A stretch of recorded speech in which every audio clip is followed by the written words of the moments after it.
true life, and music history. The Ants Human Stars podcast with your hosts, Caleb and Digo. Are you ready? Steady. Go.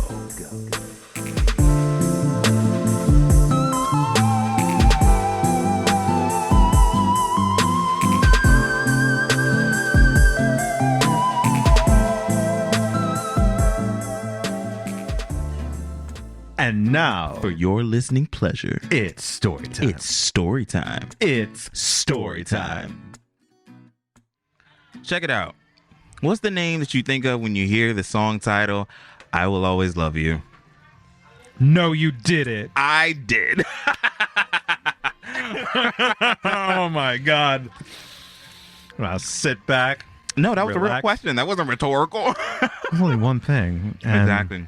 Well, I'm going to tell you all about the life of that song before it was rebirthed by Whitney Houston and how it ended up Makes becoming... me teary-eyed just thinking about it. I know. I'm going to let you know how it ended up becoming arguably her signature song. I would say that that is her signature song. She has a lot of other big ones, but that was... In the music video, she's sitting down while she's sitting down. She's like, not only can I sing this, I don't even got to stand. I ain't even got to stand up. Yeah, history of the song. Let's go. The song was originally written by Dolly Parton in 1973, and a lot of people know that, that the song was written by Dolly Parton. But let's go back a little ways before even 1973. So in 1967, she was invited by country star Porter Wagner to co-host his TV show. And they became famous on that TV show for their duets. But eventually she started to take off her career and her popularity, and it eclipsed Porter's. And so she decided that she wanted to move on to go do different things. And of course, you know, he wasn't happy with that. He thought it was a mistake. I can only imagine, as much as I think I'm a nice, level-headed person, you had a TV show and you brought somebody on because you're like, hey, I like how this is going. And then they just like... It takes a very special person to be like, I'm happy for you. I'm happy that this was the launching pad for you. Especially when they're saying like, hey, this was great, but now I'm going to leave because I'm going to go do something bigger. Much like, what's his name? Berry Gordy felt when, you know, the Jacksons left Motown because they were huge. And then it's like, oh, you have the bigger record company offering us more money and bigger deals. Or, you know, when Diana leaves and blah, blah. And it's like, it would make you feel a certain kind of way. It's like when you leave me out of this podcast. Stop. This is a dual venture, okay? You're about to be huge. So she wrote this song for him, and that was her way of showing her appreciation for their time together. She said that. So after she wrote that song for him. Yeah. So she had like said that, hey, she wanted to leave. She wrote the song, and then literally the next day she went and she sang it for him. She said he was in tears after she finished, and he called it, quote, the prettiest song I've ever heard. She's quoted as saying, I wrote that song to say, here's how I feel. I will always love you, but I have to go. So that wasn't even about love. It was just like to a friend. Yeah, it was a friend love. Like, hey, I love you. I love the time we spent together, blah, blah, blah. But this is it. So on March 18th, 1974, the song was released as the second single from Dolly Parton's 13th studio album, Jolene. And during its original release in 1974, it reached number 4 in Canada on the Canadian RPM country tracks. Oh, God, that's got to be like a stick and a twist, though. It's like... Here's a song for you that got me even more famous. And I'm leaving you even more hard. Yeah, no. Seriously, yeah. Because then the song peaked at number 1 on the Billboard Hot Country Song charts and became one of the best-selling singles of 1974. And so it was huge for her. It was a big song for her. It was a big hit in 1974. I want to say, I didn't do the research, but I think she might have won a Grammy for it that year, too. Stuck it in and broke it off, dude. Yeah. He's going places with this. So we're going to start right off the bat with some fun facts as we're talking about the birth of the song and where it went. So after that was a huge hit for her in 1974, Elvis decided that he wanted to cover the song. That bitch. And of course, because it's Elvis, you know, Dolly Parton was like, yeah, that's awesome. Elvis's manager Colonel Tom Parker told her that it was standard procedure for the songwriter to sign over half of the publishing rights to any song Elvis recorded. So he was like, yeah. So he was like, let me take your song, but it's half mine now. Basically, Fuck. that like, hey, if you allow us to record this, thanks, and also we're gonna take half the publishing. I just want to break it down for everybody because I'm breaking down a lot of this song. Publishing is like all the royalties. She wrote this song by herself, and so that would mean that every time his version was sold or her version was sold, they are getting half of, the money, half of the sales off that, which is just, it's crazy to think that anyone would even have the balls to suggest. That's like me saying like, okay, Digo, I want to read your book, and if you allow me to read it on air or whatever, then I want half of all the sales. Right. Like, what? Okay. Cocaine is a hell of a drug. Seriously. The balls. So in an interview with CMT, Dolly Parton was quoted as saying, I said, I'm really sorry, and I cried all night. I mean, it was like the worst thing. It's like, oh my God, Elvis Presley. And other people were saying, you're nuts. It's Elvis Presley. I mean, hell, I'd give him all of it. I said, I can't do that. Something in my heart says, don't do that. And I just didn't do it. And they just didn't do it. But I always wonder what it would sound like. I know he'd kill it. Don't you? He would have killed it. But anyways, so he didn't. Then Whitney Houston's version came out, and I made enough money to buy Graceland. Exactly. To this day, Dolly Parton got all the royalties. Whitney Houston got, so when you sing someone else's song, like if you wrote a song for me, you get a cut because you wrote it, and if you had done the music, you get a cut of that. But I, as a singer, get like a small cut because I sang it. But you're getting most of the money because you wrote it. It's your song. I'm just the one doing the interpretation. Whatever she gets from tours and whatever. Yeah, so she made plenty of money off Whitney's version. Like, anyways, we're gonna get to that. We're gonna get to all that.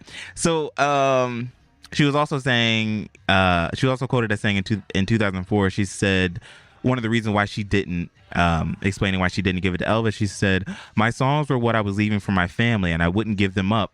People said I was stupid. I cried all night. I would have killed to hear him sing it, but eventually when Whitney recorded it, I was glad I held out. Then, in 1982, she re-recorded the song for the soundtrack to the film The Best Little Whorehouse in Texas. And the track was issued as a single once again. And once again, it charted as #1 on the Hot Country Songs, making her the first artist ever to earn a #1 record twice with the same song. When was this? In 1982. Also, the 1982 version reached number 53 on Billboard's Hot 100 and number 17 on its adult contemporary charts. And to this day, it remains the only country song to reach #1 in separate decades. Also, I say the Billboard Hot 100 a lot. I just want to explain. The Billboard Hot 100 is literally the chart for any genre. So whether it's country, rap, rock, pop, whatever. Based on sales. Yeah, based on sales. Yeah. So if it's charting on the Hot 100, like if you get a #1 on Hot 100, that means it's huge because it's like you're beating out every other genre. Yeah. Anyways.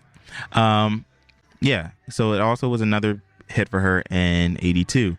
Then comes 1992. Whitney Houston is making her film debut in the movie The Bodyguard. Damn, just makes you teary-eyed again. Exactly. She was originally going to record a cover of Jimmy Ruffin's song What Becomes of the Broken Hearted as the lead single, but when it was discovered that it was going to be used for the film Fried Green Tomatoes, Whitney requested a different song be used. And it was actually her co-star Kevin Costner who suggested I Will Always Love You. What? Yeah. Kevin. Yeah. You changed history. Kevin Costner. Yeah. You just changed his, because I think of Whitney, I think of that song. I think of the 90s, I think of that song. Oh, yeah. Fuck the other one. Titanic.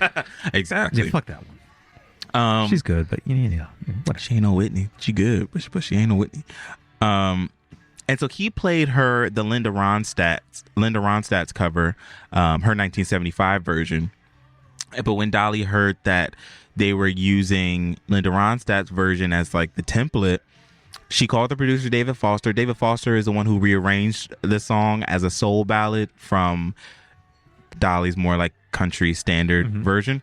And she gave him the final verse to the song, which was missing from the Ronstadt version because she said she felt it was very important to the song. So in come Clive Davis. We talked about Clive Davis before. He's the head of Arista Records at this time in the 90s. We talked about him. We talked about TLC, Waterfalls, and how that one. And once I'm doing all this history, I'm just like, for someone who is so influential, like, he pushed back on things that then became hits. And then, of course, at the end, it was like, yeah, it was so great. It was so great. Anyways, so he was the head of Arista at the time, which is, Whitney's company. And he was puzzled by the song choice. And he also particularly didn't like the a cappella introduction to the song. So just him and also just a lot of the other heads at the label. But Whitney and Kevin, they really pushed for it.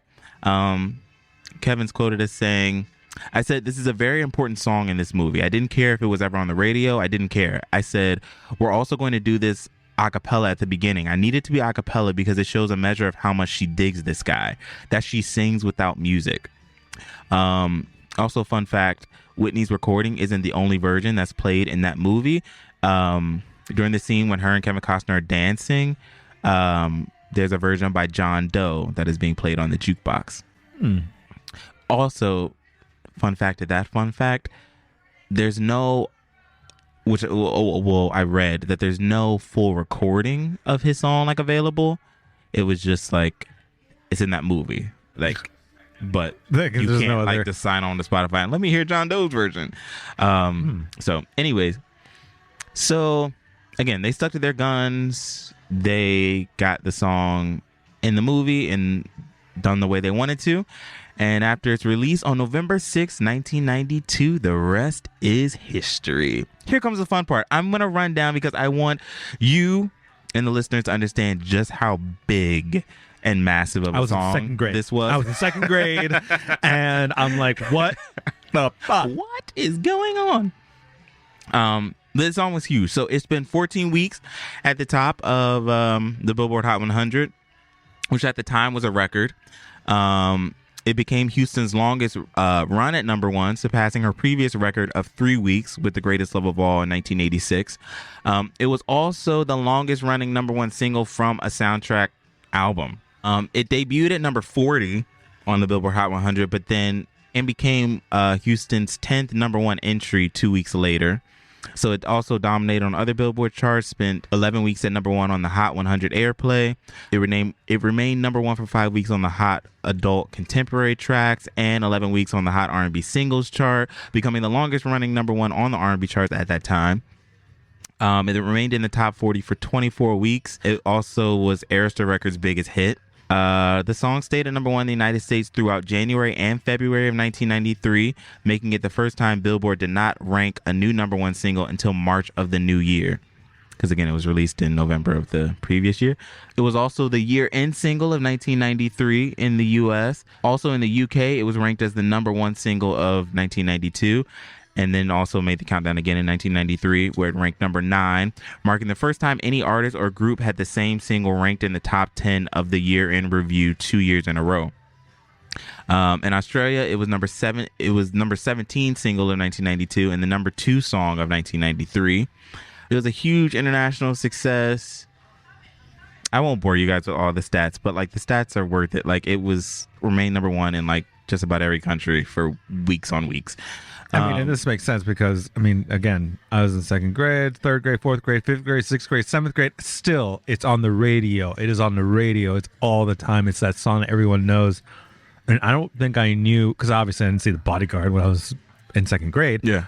And then realize it's from a movie. Mm-hmm. Like, it just made no sense to me. I was like, how is this freaking iconic track just, quote unquote, just part of a soundtrack of some random movie?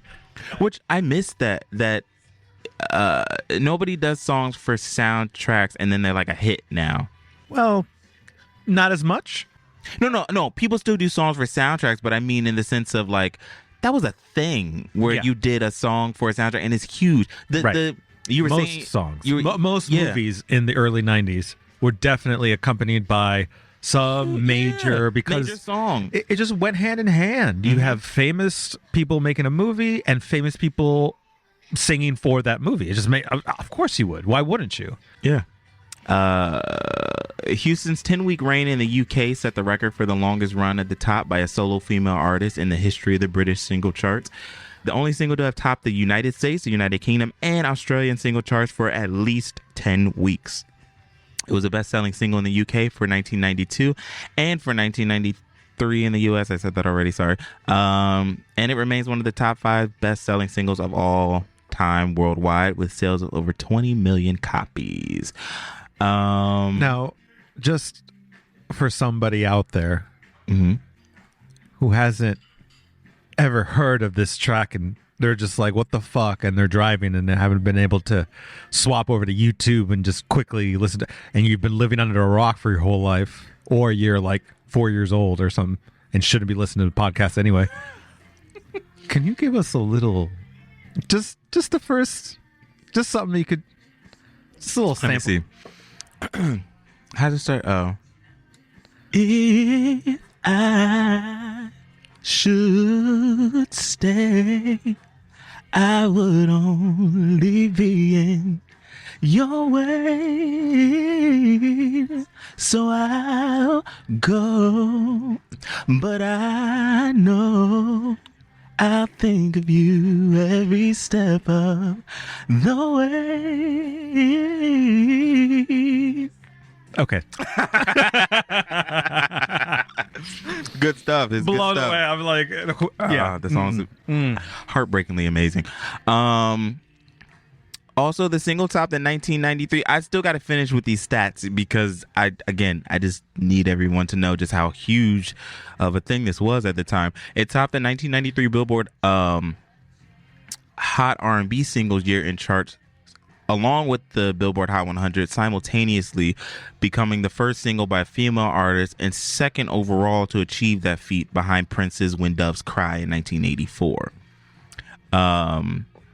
In addition, it received favorite pop rock single and favorite soul R&B single awards at the 21st Annual American Music Awards, which was the first record by a solo female artist to win both categories, and the third overall in AMA history, behind Endless Love by Lionel Richie and Diana Ross and Beat It by Michael Jackson.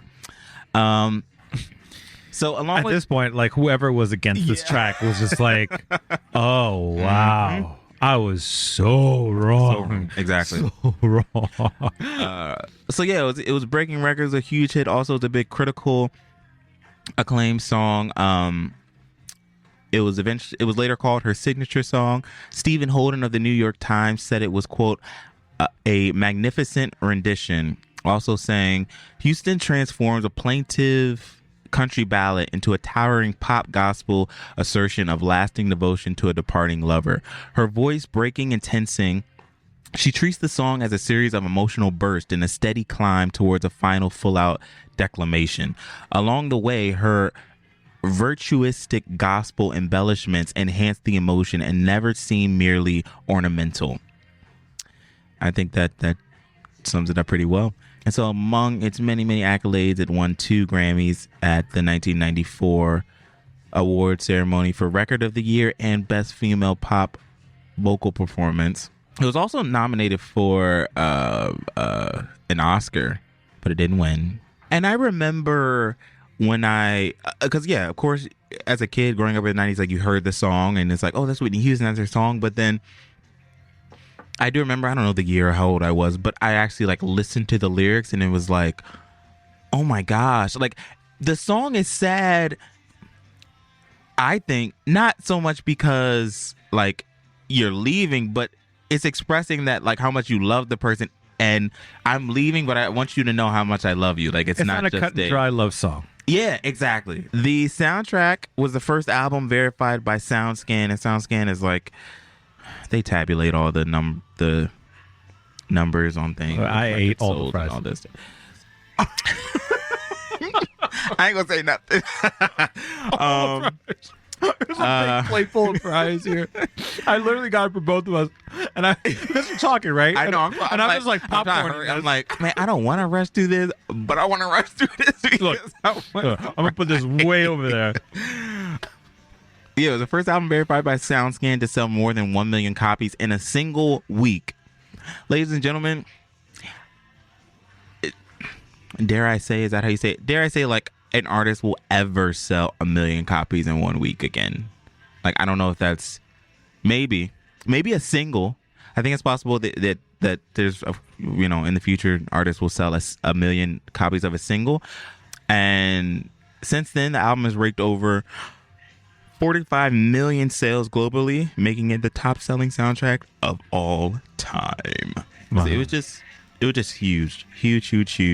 I want you to know that on our ride home, we're going to put on the whole track. Oh yeah, exactly.